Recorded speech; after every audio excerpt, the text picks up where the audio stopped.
Hi, it's me again with Corel Draw Tips and Tricks. Somebody sent me this purple heart and asked, and he also sent me a Corel file, and he's got the newer version than I do, so I couldn't even open it. So this is his SVG file.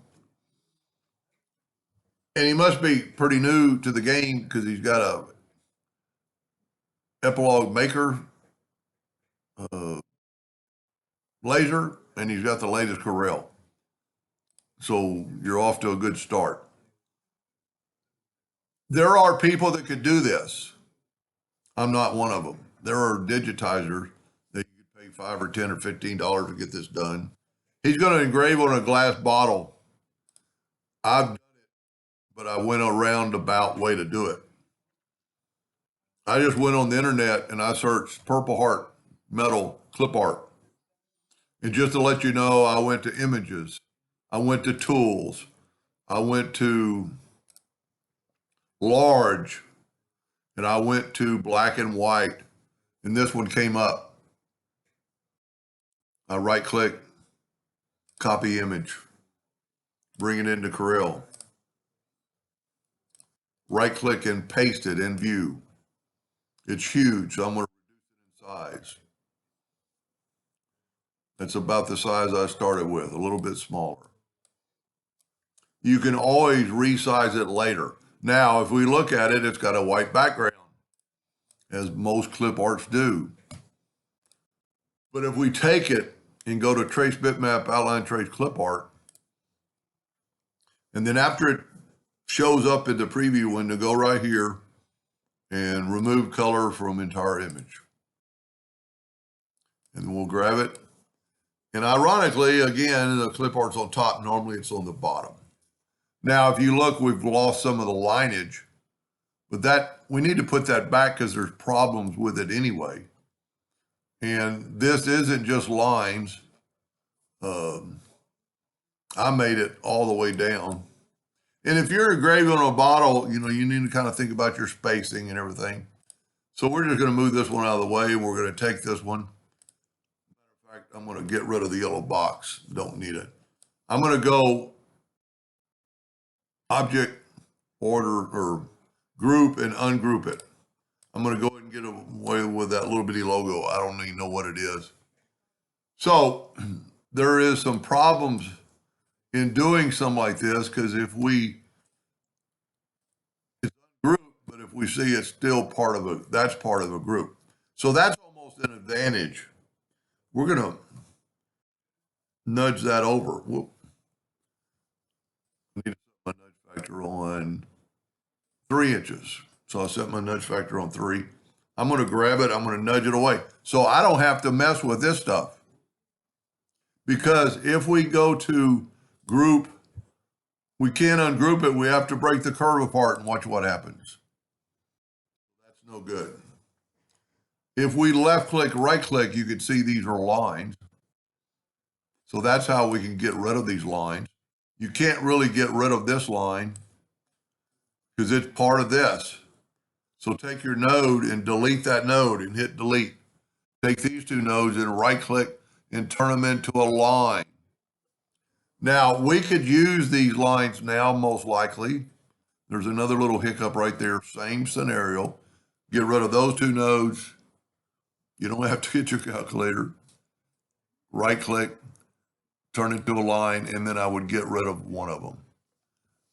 Now, we might be able to just use this if you don't want the lines all the way down. If you look at the one you sent me, the lines are all the way down. There's also a shadow, but you're not going to be able to do that. The original one had lines all the way down. So we can get rid of those lines. It's a little bit difficult, but we're going to try it. So first of all, what I'm going to do is I'm going to make another duplicate of that and move it over in case I mess up. And remember that I'm nudging the whole time. Voila, it worked. Now, if you turn all this black, which we need to fill this in with black later, the whole thing will turn black. And we don't want that. So we want to stop the Smart Fill tool from getting up there. So we're going to take a 2-point line and just put it right there and right there. And we're going to fill in the bottom part. And by doing this, we're going to make sure we get rid of the hairlines. Hairlines, well, you would never. So I'm just going to fill this in. So we got that done. Move it over. We're done pretty much. But now what I'm going to do is I'm going to take this one, take the Smart Fill tool and fill it in. I'm running out of room, so I'm going to go up. I'm going to left click, right click. So I've separated that part from the other part. I want these lines to be a little thicker. So I'm going to select it all. And since it's only going to be small, I wouldn't even worry about these nodes. If it was bigger, I would take all these nodes away. Just give you a straighter line. But it's so small, it's not going to be that big a deal. So now we can select all this. And the main thing you want to do when you're doing lineage is you actually want to hit your F12 key and move this so you can see it. And we're going to go 1 point. But right here's the key, scale with object. Because if we don't, and we make this thing smaller later, it's going to cause you problems. So now let's put the lines in. I'm just going to take a 2-point line and I'm going to go from right there to right there. I'm not going to change the thickness of the line yet. I'm going to hit the plus key and move all the way down to the bottom and then come off of it. Let me set my nut, just remember 3 inches. So we're going to go 0.1, more than what we have. So I'm going to go 0.05 and move it back. Now, I'm going to select both these lines and I'm going to make them something other than a hairline, but I want them thinner than the other ones.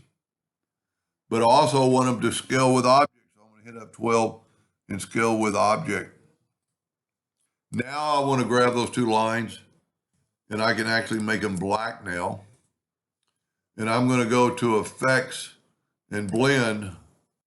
And I'm just going to blend them 20 times. You don't want too many lines on the glass. You know, you could do more. You know, you could do 25. It's your preference. But you want to have some clear glass. Now, or even if it's like a bottle that's dark, break blend apart. Then if you click on it, it's still grouped. So go up to object, curve apart, go to object, group, and it's ungrouped. So now these are go up and go to group now and ungroup the lines.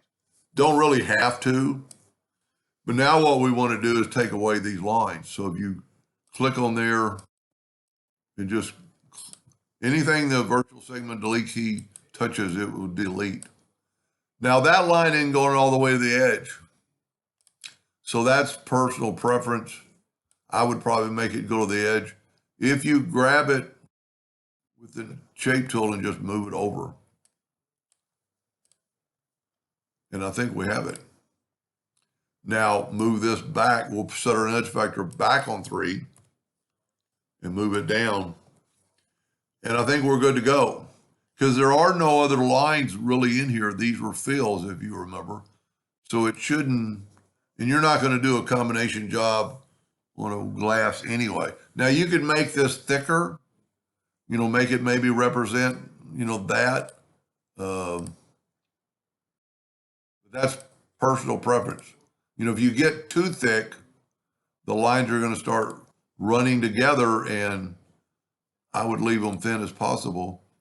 Because glass is a little bit, you know, funny on that if you have everything too close.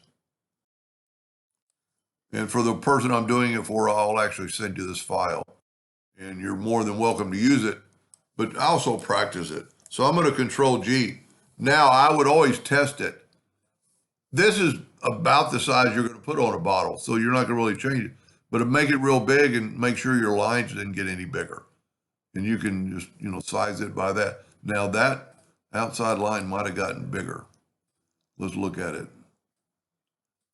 No, it's just a thick line. That might be too thick, but we could, you know, if you do it on a, I keep around, you can go to Hobby Lobby and get a window pane glass, like 8x10 for $1.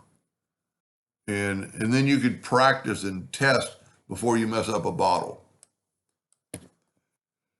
Anyway, I hope that helped him a little bit, and thank you for watching.